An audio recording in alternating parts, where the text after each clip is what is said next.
Hello, Guardians. It is Ebontis here, and as expected, Bungie dropped a lot of information with regards to Beyond Light today, and today we get a lot about weapons and gear. So they dropped a trailer, so let's play that first, and then we're going to take each weapon and piece of armor, most of them seem to be exotics, and we'll talk about them one by one.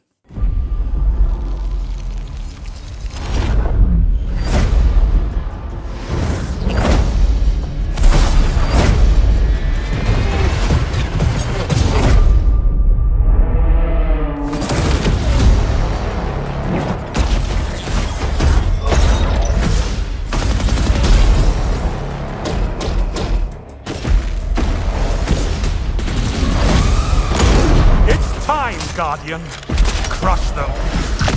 Triple down.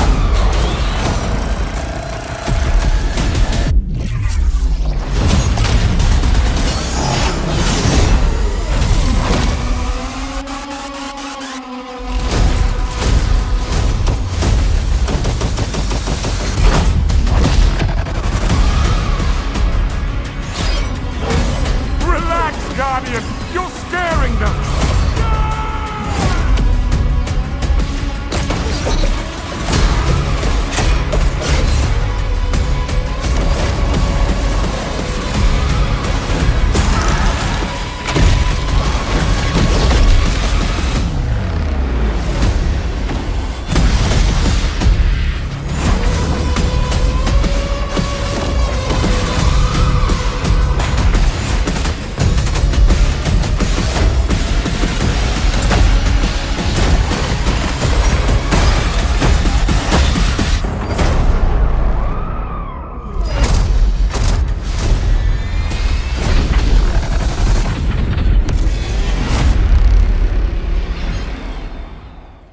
So, very cool trailer, of course, lots of hype involved, and we've got a lot of stuff to discuss. So, we're going to go through each one of the weapons first, then we're going to go through the exotics that we've got as well. First, the weapon that we have is No Time to Explain. Now, this has been in the game in Destiny 1 very, very long time ago, but it does seem like they've given it its own personality now, so full rework to this weapon.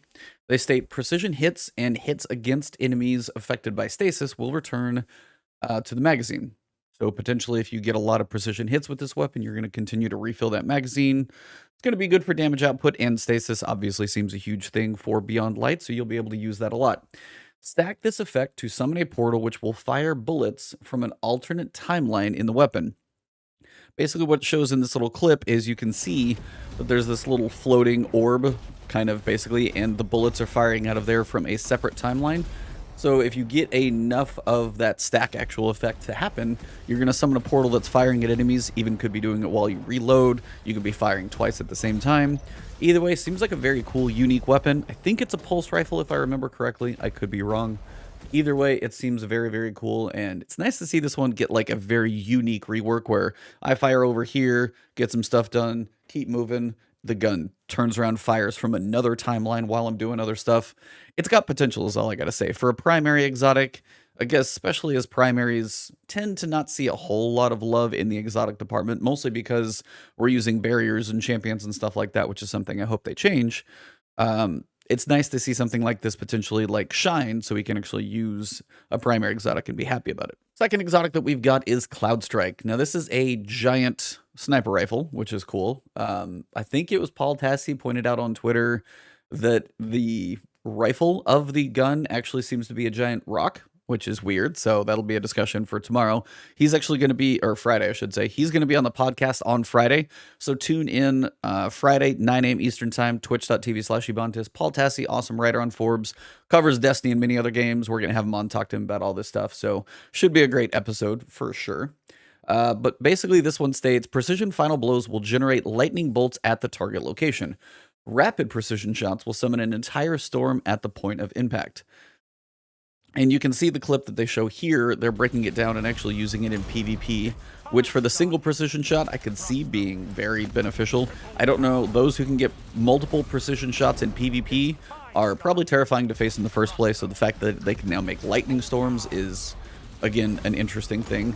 Now, the curiosity will be in PvE, how this is going to do for DPS, because if I can sit there and pump 3 or 4 shots into a boss and then drop damage around him from a lightning storm while I reload, depending on how long it lasts and how much damage it does. There definitely is going to be some DPS testing on this one, but it's nice to see a sniper rifle have a PvE aspect that is beneficial, because those rapid precision shots on a boss's head, for example, doing a huge storm of damage, that sounds really cool. Just got to see if it lives up to, hopefully, DPS of some of the other weapons we already have. Next, we've got the Lament. Now, this has been teased for a little while, just in kind of half pictures and such. This is a giant sword, it looks like. Probably going to be similar in size to what we've got this season. But it says, a mortal blade, a stalwart shield. So it says, block with the Lament to rev the blade. And it says rev the blade. It almost looks like in the video clip that actually the front kind of chainsaw edge actually is moving. So that's actually quite interesting. Then shred through enemies. Also says, at its peak, damaging an enemy will heal the wielder. So potentially, like, I would assume it's the heavy attack if it's at its peak. If you get a full attack on that one, or if it's actually up to speed, then potentially you're going to be either healing while you do damage. If you block enough and get the weapon to a certain status effect or something, an attack is going to basically heal you. And then also you've got the idea, it says shred through shielded enemies. And it says you're able to actually cut straight through a barrier shield in the clip. So that actually seems kind of amazing. I guess we'll just have to see how that one pans out. Final weapon we have is the Salvation's Grip. Redemption is within your grasp. Each fired projectile will create stasis crystals that will freeze nearby enemies. Kind of thought that was the deal with this one. It looked like it did shoot stasis projectiles.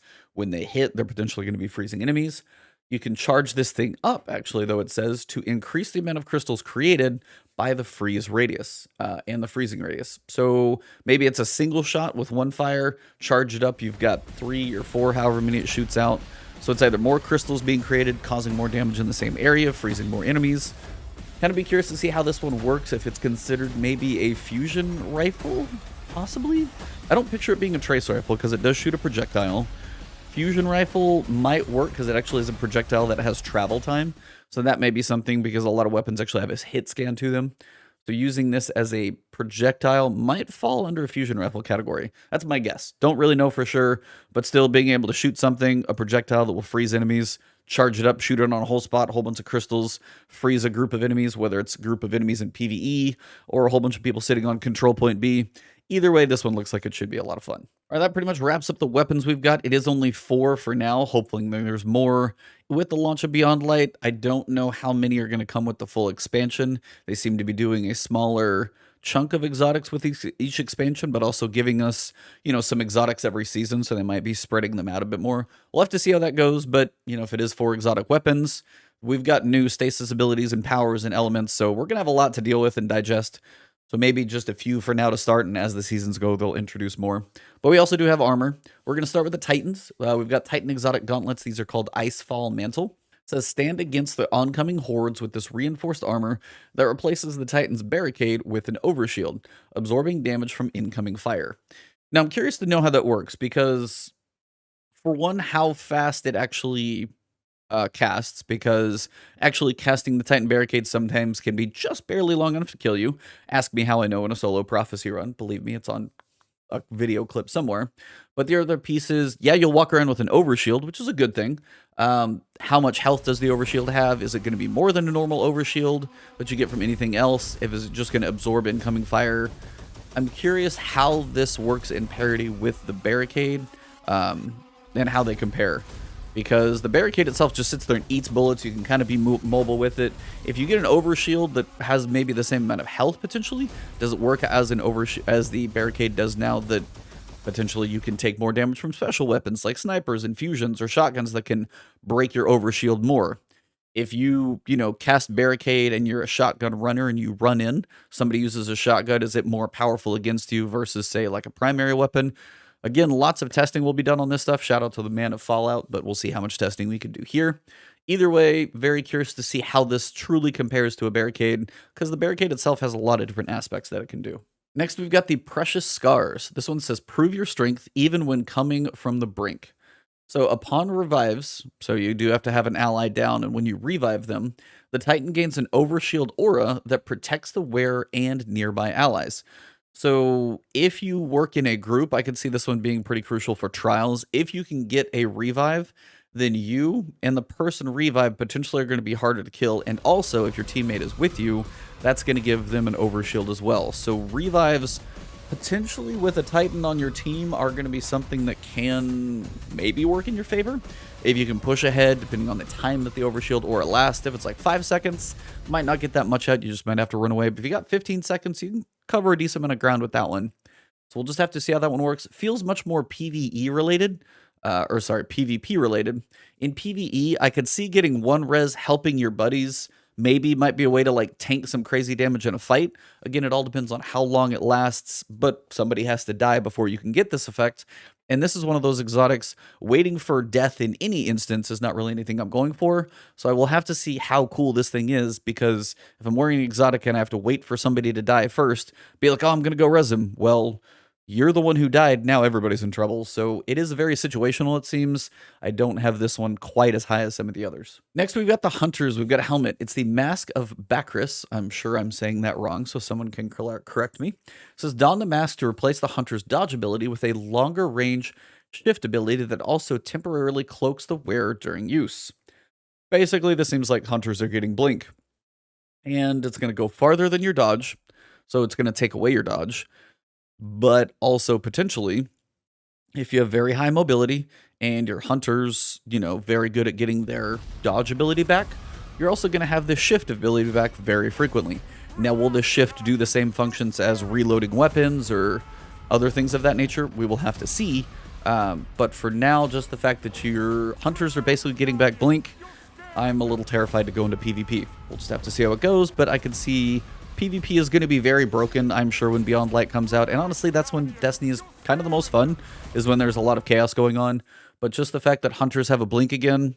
Now, it is based on an exotic, so they do have to give other things up. So, I mean, if they're wearing blink, they don't have Wormhusk Crown. So, I mean, that's kind of a good thing, kind of a trade-off, makes it worthwhile. But still, Hunters and blink, they're already tough in the first place. This is just going to be rough. All right, so the next one is Arthrus's Embrace. I don't know how grammatically correct that it is, but it's a thing. It says the Hunter's weighted knife gains a second ricochet. Rapid precision hits gain a damage bonus and can temporarily stagger enemies. That I'm going to have to see in action, to be honest. Like, I'm kind of reserving judgment. Some of these are like very obvious. This is how this works. And some of these I'm kind of going, someone's going to have to really show me the functionality of these, because it's not just immediately jumping out at me. The second ricochet for a Hunter knife, they show a little clip, which is kind of what I've been playing here, of the fact that it's like, bouncing kind of down a curved corridor. And if it has a whole lot of tracking, maybe that's cool. But unless you're like bouncing off the back of walls or hitting two corners or something, I'm sure there's some crazy clips that will happen with this one, but it seems more related to that. Rapid precision hits gain a damage bonus and can temporarily stagger enemies.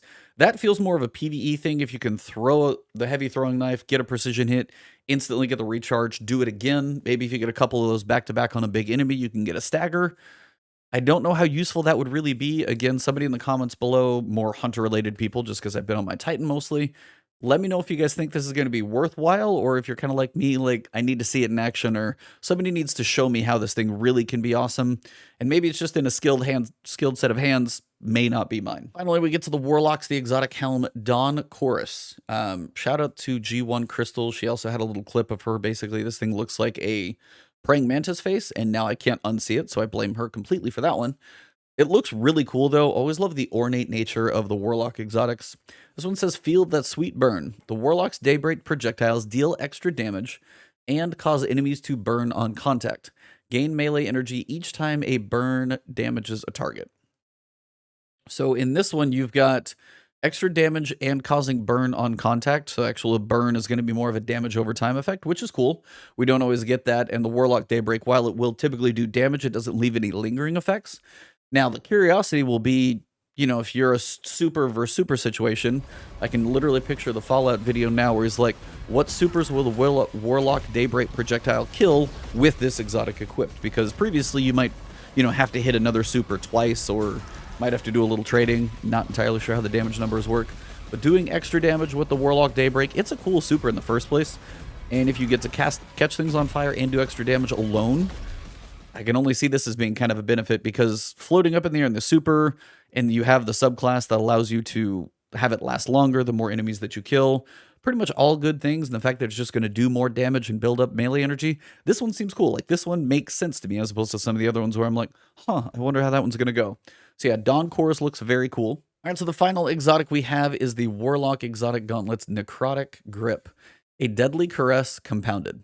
Melee attacks corrupt enemies with increasing damage over time.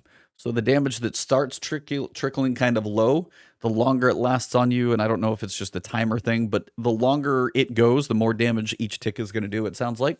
Defeating a corrupted enemy or combatant spreads the corruption to nearby targets and restores melee energy.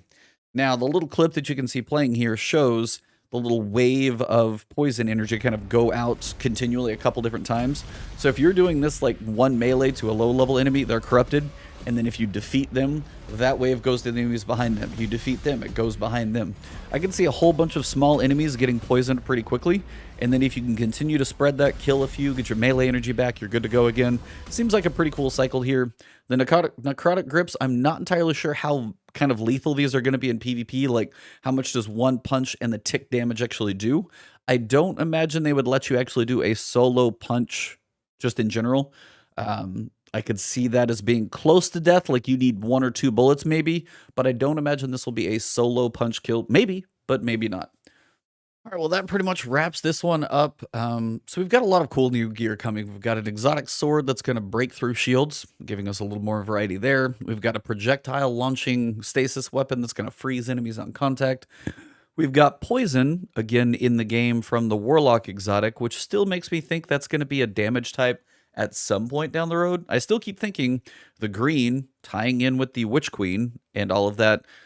We've talked about it before on the podcast. I still think if they're going to introduce another element, which maybe they do, maybe they don't, but if they're going to, poison of some kind or some green element is coming with the Witch Queen expansion, which is supposed to be in 2021. So kind of calling that one in advance.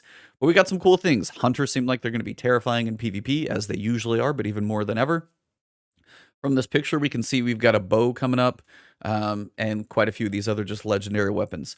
Overall, again, I'm always excited for Destiny expansions. They're some of the coolest times in Destiny. We get a new planet. Cosmodrome's going to get fleshed out as we go through the year. We've got, Aramis and Europa stasis elements on both weapons and enemies. Lots of stuff to look forward to. So hopefully you guys enjoyed this one. Go find the trailer again, slow it down, look through it as you want to. But if you did enjoy the video, drop a like below, leave a comment if you got any questions. You guys can find me on Twitter. It's at twitter.com/Ebontis, twitch.tv/Ebontis. As I said, we do have the Last Word podcast. Paul Tassi, awesome guy, good friend of the show. He's going to be on 9 a.m. Eastern time. That's going to be October 9th. And other than that, if you guys are new to the channel, hit that subscribe button and the alert bell. I'm going to be covering Destiny amongst other games here as well. Got a couple on the horizon that are coming up that I'll be looking forward to covering too. So if you're new, hit that subscribe button and the alert bell, and I'll see you soon.